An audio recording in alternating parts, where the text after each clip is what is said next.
Ya, pemirsa Pandawa World View, terima kasih Anda masih bersama kami. Kita akan melanjutkan bincang-bincang dengan Mas Isnur. Mas, apa yang harus dilakukan masyarakat tentang RUU KUHP ini? Pertama, masyarakat harus menyadari arti penting RUU ini bagi mereka. Mereka harus membaca secara pelan-pelan draft ini.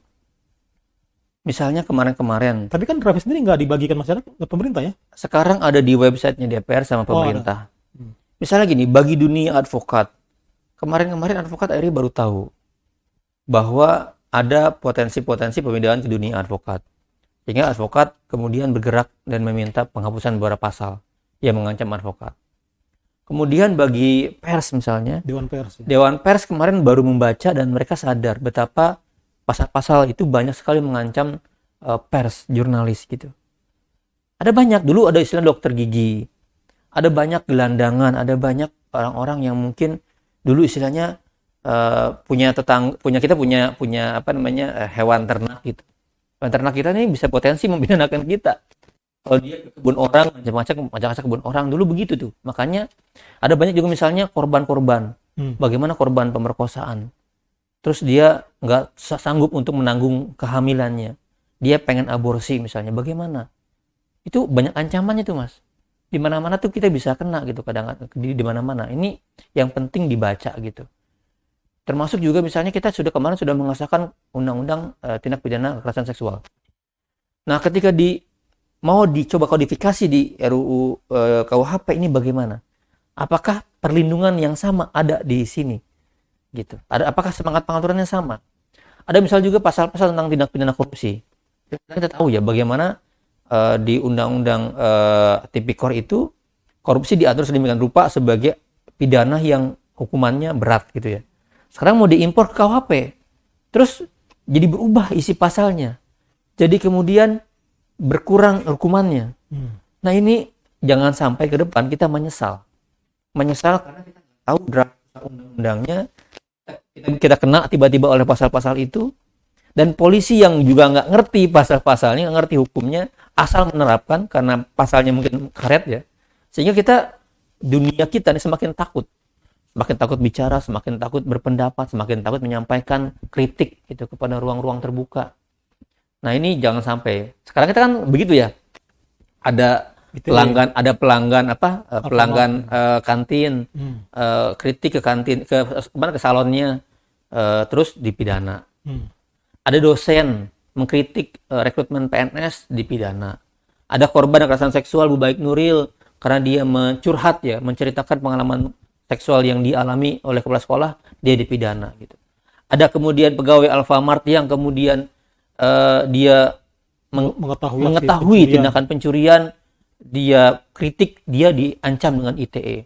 Nah ini sebenarnya semua orang bisa kena seperti ini pada akhirnya. Nah kita mari pelototi, mari kita baca bersama, mari kita cegah.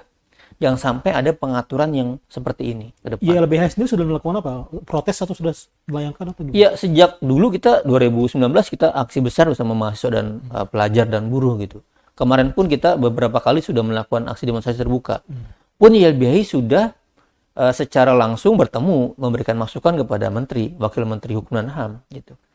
Pun kami sudah memberikan masukan kepada beberapa anggota partai, fraksi di DPR gitu. Kami sampaikan dari masyarakat sipil. Jadi kami mencoba dua jalan, baik itu langsung melalui demonstrasi maupun ke para pengambil kebijakan. Yang ketiga yang penting adalah bagaimana masyarakat bisa mengakses website namanya reformasi.kuhp.org. Nah itu di situ kita ada bahan-bahan, catatan, masukan, kritik dari kita. Masyarakat bisa juga membaca, download semua bahan-bahannya dan pelajari. Pemerintah dan DPR apakah merespon positif semua protes ini? Sedikit. Ada merespon sedikit, tetapi ya 1-2 orang gitu pada akhirnya. Kita belum melihat respon yang cukup besar dari kelembagaan itu gitu. Ya misalnya di Rasdem ada Pak Tobas gitu kan. Tapi kan Pak Jokowi sendiri sudah memerintahkan supaya tidak menahan dulu ya untuk. Iya, Pak Jokowi memerintahkan untuk menahan dulu, tapi kami bertanya, ini benar untuk melakukan dialog sosialisasi karena sampai sekarang kita belum melihat perkembangan itu, atau tahu-tahu atau jangan-jangan ada yang lain yang lagi didesakan. Karena kami menduga nih revisi Omnibus Law lagi dikebut juga. Tiba-tiba KUHP ditunda dulu ke Desember, tiba-tiba bulan September Oktober RUU Omnibus Law yang oleh MK dibatalkan ya, dinyatakan inkonstitusional gitu. Tapi masih berlaku secara pemberlakuannya, tiba-tiba diganti, direvisi. Nah, Anda kita melihat khawatir. ada interest personal dan kelompok tertentu nggak di balik RUU KUHP ini? Maksudnya gimana?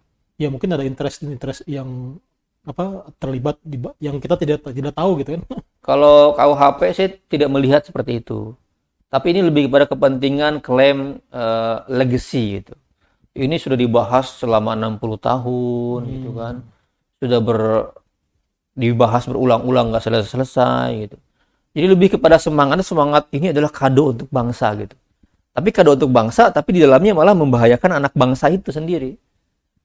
Nah, jadi semangat seperti itu gitu. Semangat anti kolonial, semangat menghilangkan undang-undang yang Belanda, tapi masih mengadopsi pasal-pasal dari Belanda gitu kira-kira. Padahal di Belanda sendiri udah diubah, ganti judul udah doang. dihapus ya, ganti judul doang banyaknya gitu.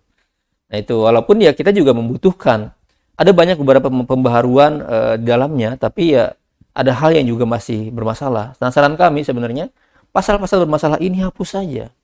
Toh kami tidak menolak keseluruhan KUHP gitu. Pasal-pasal yang bermasalah yang membahayakan. Dihapus atau direvisi? Iya, pasal-pasalnya kan ada yang masih bermasalah nih. Kami usul pasal itu dihapus. Jangan dimasukin dalam draft RUU-KUHP. Pasal 1 ayat 2 misalnya legalitas. Ngapain sih maksain hukum hidup masyarakat gitu? Itu hapus aja, cabut gitu. Tadi pasal penghinaan presiden, kenapa sih ngotot masih ada itu? Hapus aja gitu. Toh kemarin kita pasal itu nggak ada di KUHP dan presiden masih bisa tanda kutip melaporkan sebagai pribadi ya. Kan ada pasal yang lain.